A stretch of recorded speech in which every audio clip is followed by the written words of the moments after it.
अस्सलाम वालेकुम, कैसे हैं आप सब। उम्मीद है ठीक ठाक होंगे।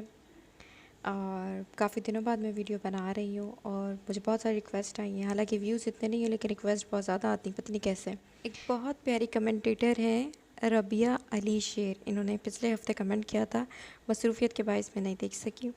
इनका कमेंट मुझे बहुत खूबसूरत लगा और उन्होंने कंटेंट की तारीफ़ करी है। अब रबिया, मुझे ये समझ में नहीं आ रहा कि आपने ग्राफिक्स की तारीफ़ करी है, ग्राफिक के बारे में जानना चाह रही हैं या फिर वोकैबुलरी के बारे में, कंटेंट राइटिंग कंटेंट या ग्राफिक कंटेंट, किस कंटेंट के बारे में बात कर रही हैं आप ज़रूर बताइएगा, फिर मैं आपको डिटेल कमेंट बॉक्स में ही दे दूँगी।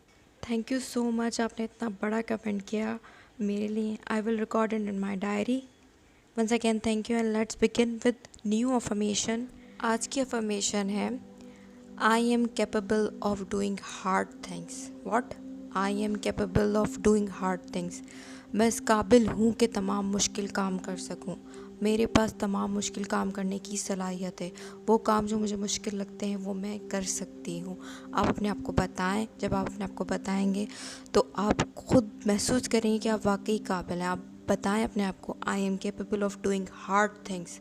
मैं मुश्किल काम करने के काबिल हूँ, मेरे अंदर सलाहियत मौजूद है कि मैं मुश्किल काम कर सकूँ। Let's begin. आज से हम बिज़नेस इंग्लिश वोकैबुलरी सीखेंगे। मैं उस वर्ड का आपका पार्ट्स ऑफ स्पीच बताऊंगी, उसकी इंग्लिश मीनिंग बताऊंगी, इंग्लिश मीनिंग में ईजी मीनिंग बताऊंगी, फिर उसकी उर्दू मीनिंग बताऊंगी, फिर उसका सिनोनियम बताऊंगी, फिर उसका एंटोनियम बताऊंगी, फिर उसके उर्दू और इंग्लिश की ट्रांसलेशन बताऊंगी, किस तरह उस वर्ड को आप यूटिलाइज़ कर सकते हैं अपनी कन्वर्जेशन के अंदर। तो इस तरह आप एक वर्ड के ज़रिए ना सिर्फ पार्ट्स ऑफ स्पीच सीखेंगे, उसके सिनोनियम एंटोनियम सीखेंगे, उसके सेंटेंस सीखेंगे। कुल मिला के आप एक वर्ड से तकरीबन मेरे ख्याल से 100 से अबव वर्ड सीख लेंगे। तो आज का फर्स्ट वर्ड है हमारा डिस्पोजिशन।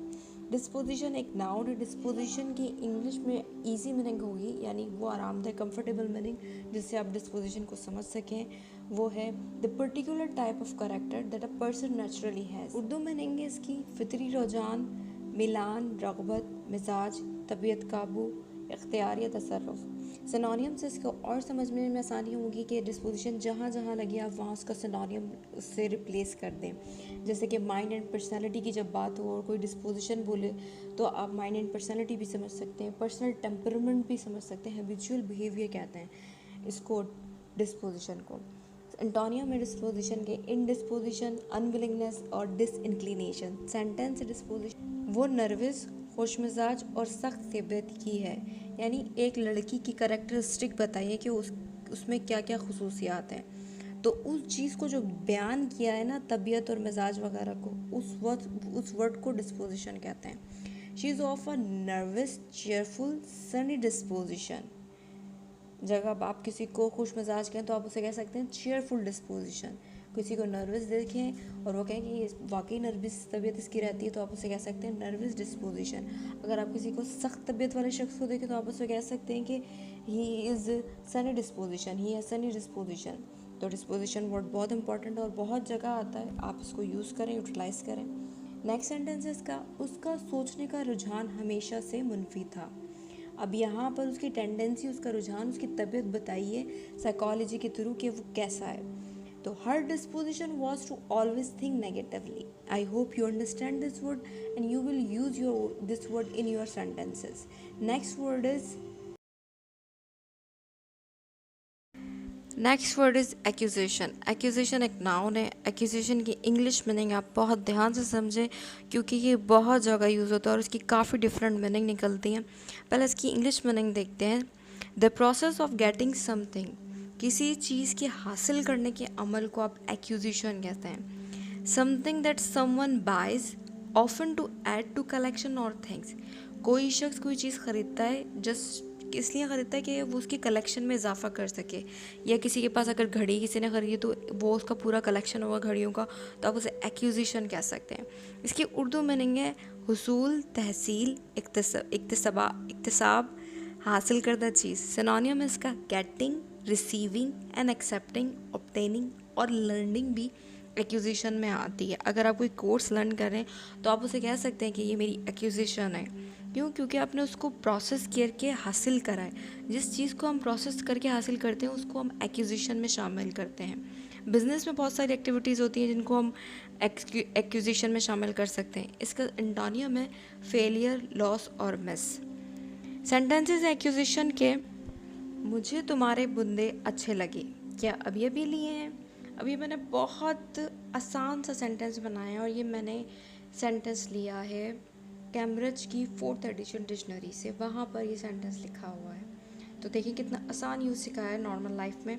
मुझे तुम्हारे बुंदे अच्छे लगे, क्या अभी अभी लिए हैं? लिए हैं मतलब किसी प्रोसेस से गुजर के ही लिए होंगे ना उसने। उसके जब जो कोई चीज़ हमें अच्छी लगती है तो बाकायदा किसी प्रोसेस के थ्रू हासिल की हुई होती है। हर चीज़ हम के लिए हम एक्विजिशन नहीं लगा सकते। जिस चीज़ के लिए हमने प्रोसेस से गुजरे होंगे उसे हम एक्विजिशन में शामिल करेंगे। I like your earrings, are their recent acquisition. तो जब भी कोई एक्विजिशन का वर्ड इस्तेमाल करे अपनी सेंटेंस में या आप कहीं पढ़ें तो आप समझ जाएंगे ये वर्ड जो लगाया है ये किसी प्रोसेस के लिए लगाया गया है, किसी चीज़ को एक्वायर किया है उसके लिए लगाया गया है। सेकंड सेंटेंस है म्यूज़ियम ने अपनी जदीद दरियाफ्त की नुमाइश लगाई हुई है। The museum has put it's latest acquisition on display. अब यहाँ पे जो म्यूज़ियम की दरियाफ्त लगी हुई है तो वो किसी प्रोसेस के से गुजर कर ही म्यूज़ियम ने लगाई होगी, इसी वजह से वहाँ पर एक्विजिशन लिखा हुआ है। तो जहाँ कहीं भी आप एक्विजिशन का वर्ड देखें समझ जाएं किसी प्रोसेस के बाद कोई चीज़ मिली है। Next preamble. प्रीएम्बल एक नाउन है और तीनों ही वर्ड मैंने नाउन लिए हैं और ये बहुत खूबसूरत वर्ड है। आप इंट्रोडक्शन की जगह इसको प्रीएम्बल को यूज़ कर सकते हैं। हम इंट्रोडक्शन बोल सकते हैं तो बोलते हैं, उसकी जगह हम प्रीएम्बल बोल सकते हैं। प्रीएम्बल की इंग्लिश बनेंगे, 3 मीनिंग है इसकी। एन इंट्रोडक्टरी स्टेटमेंट, फैक्ट और सर्कमस्टेंसेस। ठीक है, वो इब्तिदाई बयान जो हम किसी हकीकत या किसी हाल को बयान करने से पहले शुरू करते हैं, एक तहमीद जो बांधते हैं उसको प्रीएम्बल कहते हैं। नेक्स्ट मीनिंग है moving in order to avoid contact, यानी आप ऐसे हरकत करना कि आप कॉन्टैक्ट को अवॉइड कर रहे हो, किसी से बात करें, मतलब चलते हुए किसी से बात करते हैं ना तो हम ध्यान नहीं देते उसकी तरफ, तो उसको भी प्रीएम्बल कह सकते हैं, बस बात खिला के जान छुड़ाई। नॉट मच सेइंग या नॉट सेइंग मच, किसी को हम ज़्यादा बात नहीं करना चाह रहे, मुख्तसरन बात करना चाह रहे तो उसको भी हम प्रीएम्बल कहेंगे क्योंकि हमने कुछ लगाया नहीं है। इसकी उर्दू मीनिंग है तहमीद, आगाज़ और इब्तिदाई बयान। इससे आपको अच्छी तरह समझ में आ गया होगा। सिनोनियम है फॉरवर्ड, इंट्रोडक्शन, प्रीफेस। हम इंट्रोडक्शन बहुत यूज़ करते हैं, इंट्रोडक्शन को एलिमिनेट करें और प्रीएम्बल को ऐड करें ताकि आपकी इंग्लिश फ्लोरिश कर सके। प्रीएम्बल के एंटोनियम है close, closing, conclusion, and, final, finish, stop, termination. अब जाहिर सी बात है अगर ये इब्तिदाई है तो इसका अंजाम भी होगा, इब्तिदाई है तो इसका इख्तिताम भी होगा, आगाज़ है तो अंजाम भी होगा। सो इसके सेंटेंसेस देखते हैं। उसके शुरुआती सफ़र सिर्फ उसके आने वाले एडवेंचर के लिए थे। His early travels were just a preamble to his later adventures। मतलब वो जो सफ़र करना शुरू हुआ था ना तो वो सफ़र करना सिर्फ शुरू नहीं हुआ था, उसने ठान लिया था कि अब उसने एडवेंचर ही करने हैं। तो वो उसने इंडिकेशन दी थी कि भाई ये जो मैं सफ़र कर रहा हूँ ना इससे समझ लो कि मैं एडवेंचरस बंदा हूँ। नेक्स्ट, मैंने उसे बिना किसी तमीद के बुरी खबर दी। I gave him the bad news without preamble. मतलब हम यूजुअली क्या करते हैं अगर किसी को बुरी खबर देनी होती है या बताना हो तो हम उसे इधर उधर की बातें करते हैं, फिर उसे आराम से बताते हैं कि हाँ ये हुआ है। तो यहाँ पे उसने प्रीएम्बल का यूज़ बताया।